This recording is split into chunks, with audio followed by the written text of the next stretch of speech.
بسم اللہ الرحمن الرحیم۔ السلام علیکم، میں ہوں محمد احمد اور آپ دیکھ رہے ہیں رہنما ٹی وی۔ کروڑوں درود و سلام خاتم النبیین، تاجدار ختم نبوت حضرت محمد صلی اللہ علیہ وآلہ وسلم پر۔ ناظرین گرامی، میرا آج کا موضوع قصص الانبیاء میں سے حضرت ابراہیم علیہ السلام ہے۔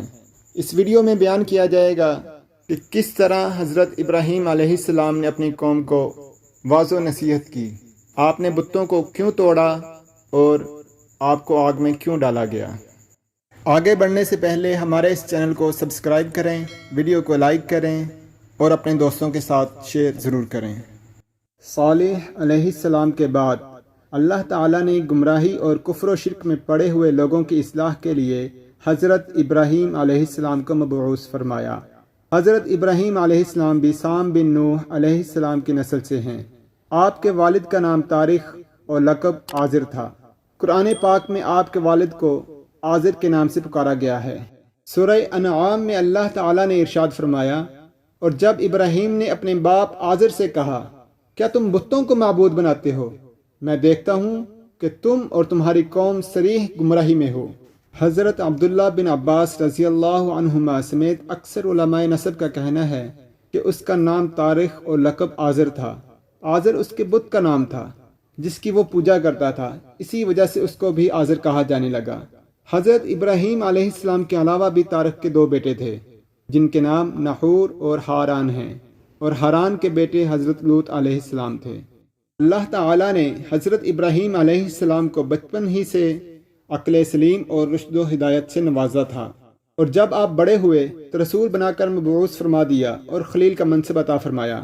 اللہ تعالیٰ نے سورہ انبیاء میں ارشاد فرمایا، ہم نے ابراہیم کو پہلے سے ہدایت عطا فرمائی تھی اور ہم اسے جانتے تھے، یعنی ہمیں معلوم تھا کہ وہ اس منصب کی اہلیت رکھتے ہیں۔ حضرت ابراہیم علیہ السلام نے دعوت توحید کا آغاز اپنے گھر سے کیا اور اپنے مشرک باپ کو بڑے پیار اور ادب سے تبلیغ کی۔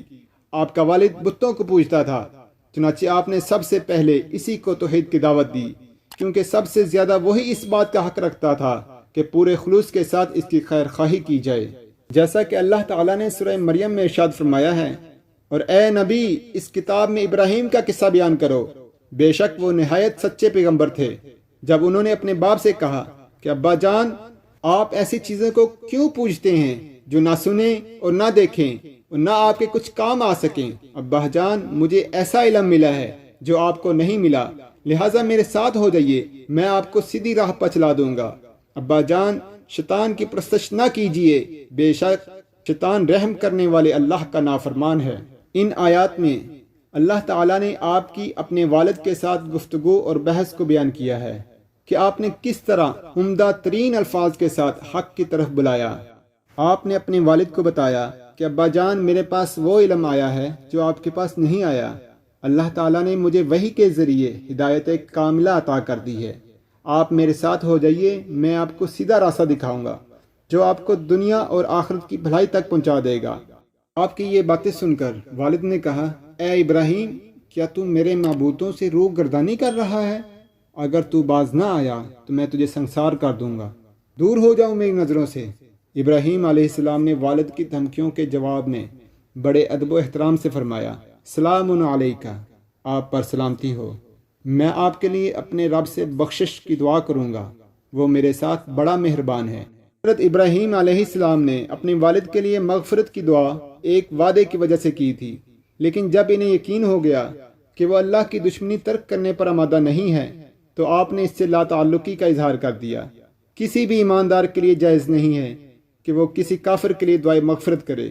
والد کے سخت جواب کے بعد حضرت ابراہیم علیہ السلام نے ان سے علیحدگی اختیار کر لی، اور آپ نے ان کو مخاطب کرتے ہوئے فرمایا، جیسا کہ سورہ مریم میں ہے، میں تم لوگوں سے اور جن کو تم اللہ کے سوا پکارتے ہو ان سے کنارہ کرتا ہوں، میں اپنے پروردگار کو پکاروں گا، مجھے یقین ہے میں اپنے پروردگار کو پکار کر محروم نہیں رہوں گا۔ اللہ تعالیٰ سورہ عنکبوت میں ارشاد فرماتا ہے، اور ابراہیم کو یاد کرو جب انہوں نے اپنی قوم سے کہا کہ اللہ کی عبادت کرو اور اس سے ڈرو، اگر تم سمجھ رکھتے ہو تو یہ تمہارے حق میں بہتر ہے۔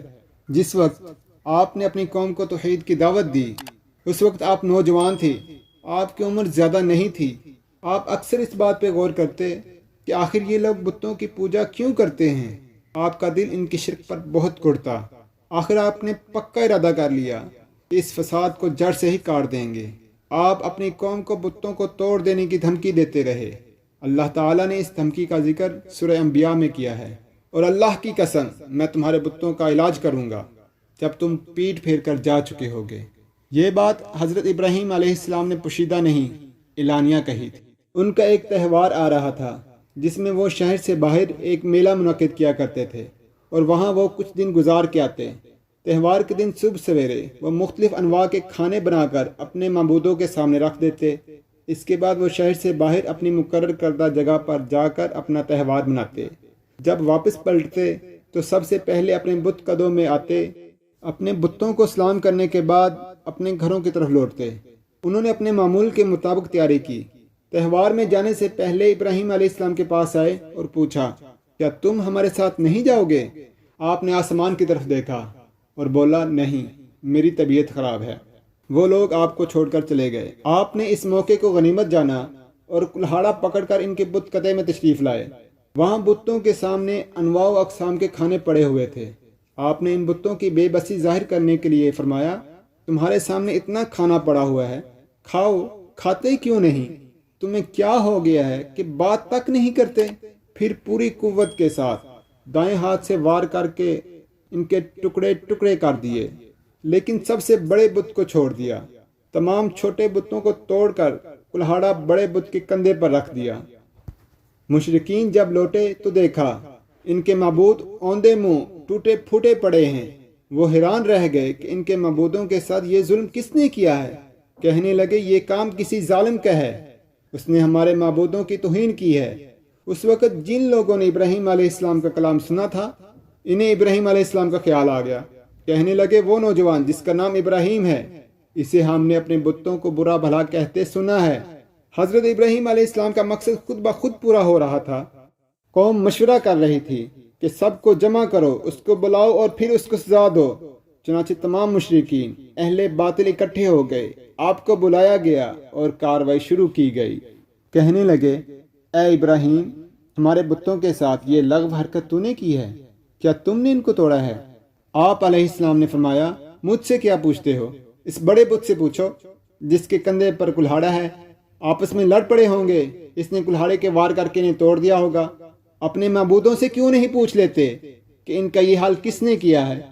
حضرت ابراہیم علیہ السلام کی یہ بات سن کر ان کے سر جھک گئے۔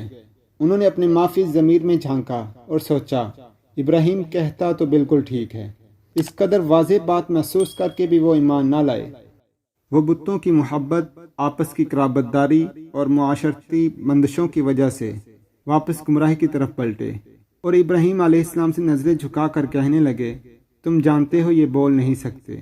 حضرت ابراہیم علیہ السلام کاٹدار لہجے میں بولے، اللہ کے علاوہ تم ان کو پوجتے ہو جو نہ نفع دے سکتے ہیں نہ نقصان؟ افسوس ہے تم پہ، اور افسوس ہے تمہارے ان خداؤں پہ جن کو تم اللہ کے علاوہ پوجتے ہو۔ کیا تمہیں عقل نہیں ہے؟ اس کے بعد جب وہ حضرت ابراہیم علیہ السلام کی کسی بات کا جواب نہ دے سکے اور لاجواب ہو گئے تو انہوں نے وہی کیا جو طاقتور کرتا ہے۔ کہنے لگے، ہم اس سے جیت نہیں سکتے، اس کے لیے آتش کدہ بناؤ اور اسے دہتی ہوئی آگ میں ڈال دو۔ پھر انہوں نے ایک چٹیل میدان کا انتخاب کیا۔ اس میدان کو پتھروں کی باڑ سے گھیر دیا گیا۔ پھر سب لوگوں کو حکم دیا گیا کہ اس چٹیل میدان میں بہت ساری لکڑیاں اکٹھی کریں۔ اس کام میں سب نے بڑھ چڑھ کر حصہ لیا۔ جب بہت زیادہ لکڑیاں جمع ہو گئیں تو ان کو آگ لگا دی گئی۔ جب آگ کے شعلے آسمان سے باتیں کرنے لگے تو انہوں نے ایک منجنیق یا جھولا تیار کیا جس کے ذریعے آپ کو آگ میں ڈالا جانا تھا۔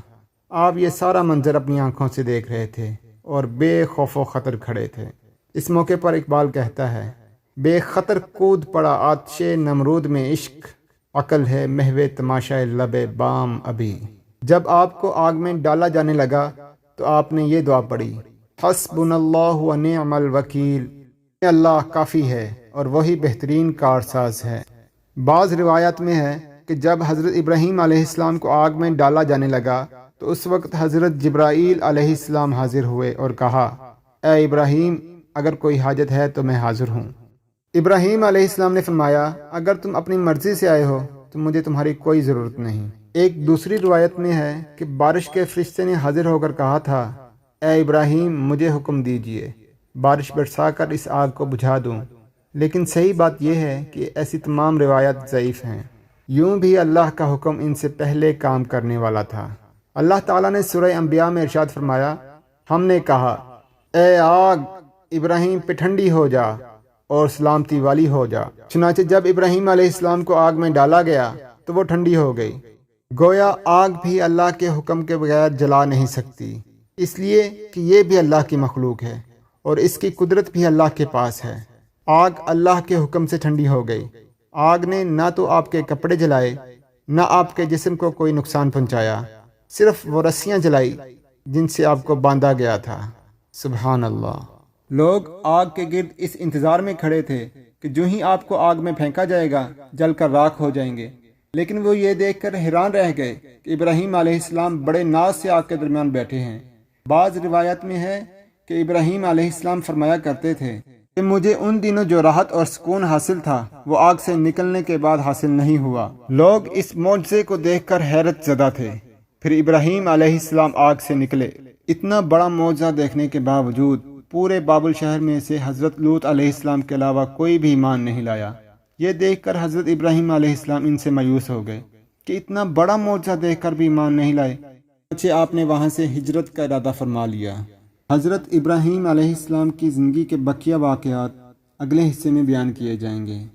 علینا الا البلاغ المبین، کی محمد سے وفا تو نے تو ہم تیرے ہیں، یہ جہاں چیز ہے کیا لوح و قلم تیرے ہیں، لبیک لبیک لبیک یا رسول اللہ صلی اللہ علیہ وآلہ وسلم، تاجدار ختم نبوت زندہ باد زندہ باد۔